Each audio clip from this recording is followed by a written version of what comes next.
Sinta Puspita dari Program Studi Manajemen Pendidikan Islam, Fakultas Ilmu Tarbiyah dan Keguruan, Universitas Islam Negeri Raden Patah, Palembang, tahun 2023. Modul merupakan salah satu bentuk bahan ajar yang dikemas secara utuh dan sistematis.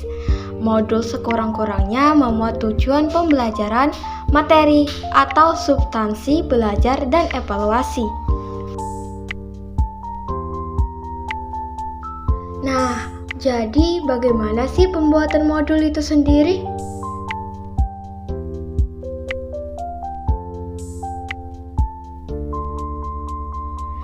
Apa saja panduan teknis dalam pembuatan modul?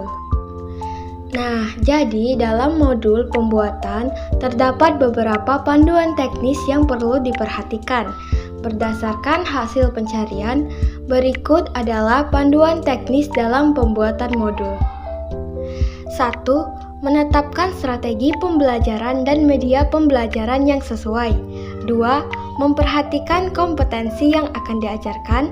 3. Mengkondisikan kegiatan pembelajaran lebih terencana, mandiri, tuntas, dan dengan hasil yang jelas. 4. Mengetahui pengertian, karakteristik, prinsip, ketentuan, dan prosedur pengembangan modul.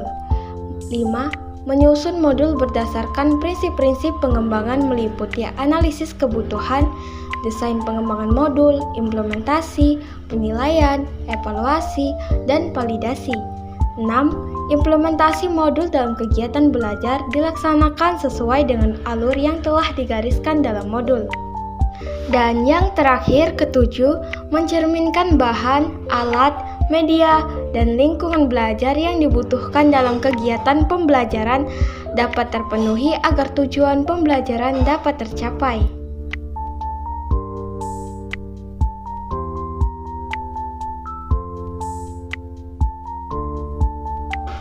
Komponen apa saja sih yang harus ada dalam pembuatan modul?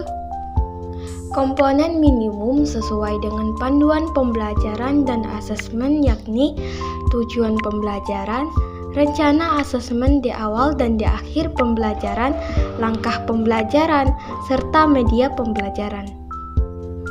Nah, Mustaji mengemukakan komponen-komponen modul secara rinci sebagai berikut.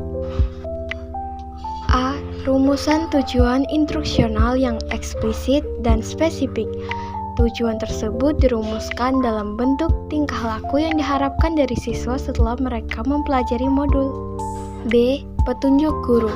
Memuat penjelasan bagi guru tentang pengajaran agar dapat terlaksana dengan efisien, serta memberikan penjelasan tentang macam-macam kegiatan yang dilaksanakan dalam proses belajar, waktu untuk menyelesaikan modul, alat-alat dan sumber pelajaran, serta petunjuk evaluasi. C. Lembar kegiatan siswa.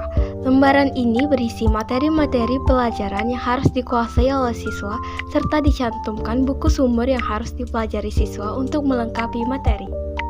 D. Lembar kerja siswa. Lembar kerja ini merupakan pertanyaan-pertanyaan yang ada pada lembar kegiatan yang harus dikerjakan siswa setelah mereka selesai menguasai materi. E. Kunci lembar kerja. Siswa dapat mengoreksi sendiri jawabannya dengan menggunakan kunci lembar kerja setelah mereka berhasil mengerjakan lembar kerja. F. Lembar evaluasi. Lembar evaluasi ini berupa post-test dan rating scale. Hasil dari post-test inilah yang dijadikan guru untuk mengukur tercapai tidaknya tujuan modul oleh siswa. Dan yang terakhir, G. Kunci lembar evaluasi. Tes dan rating skill beserta kunci jawaban yang tercantum pada lembaran evaluasi disusun dan dijabarkan dari rumusan-rumusan tujuan pada modul.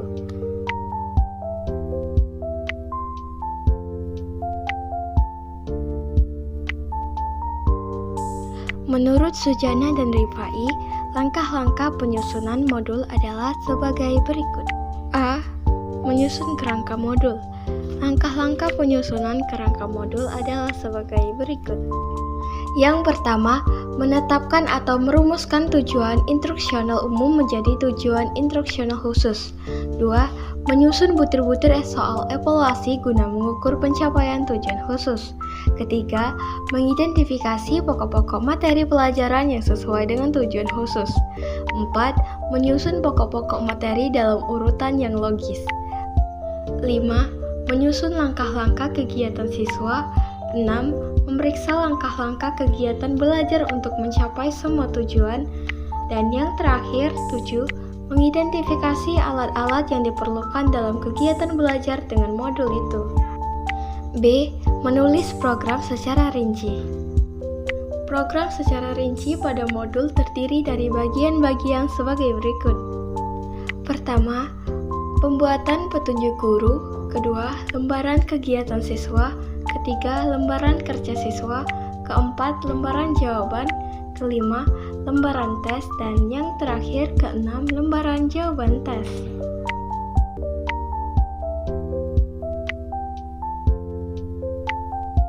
Jadi, bagaimana sekarang pengetahuannya tentang pembuatan modul? Sekarang, aku tahu apa itu modul ajar, dan aku juga tahu bagaimana pembuatan modul mulai dari teknis, komponen, hingga langkah-langkahnya. Jadi bisa dipahami ya teman-teman.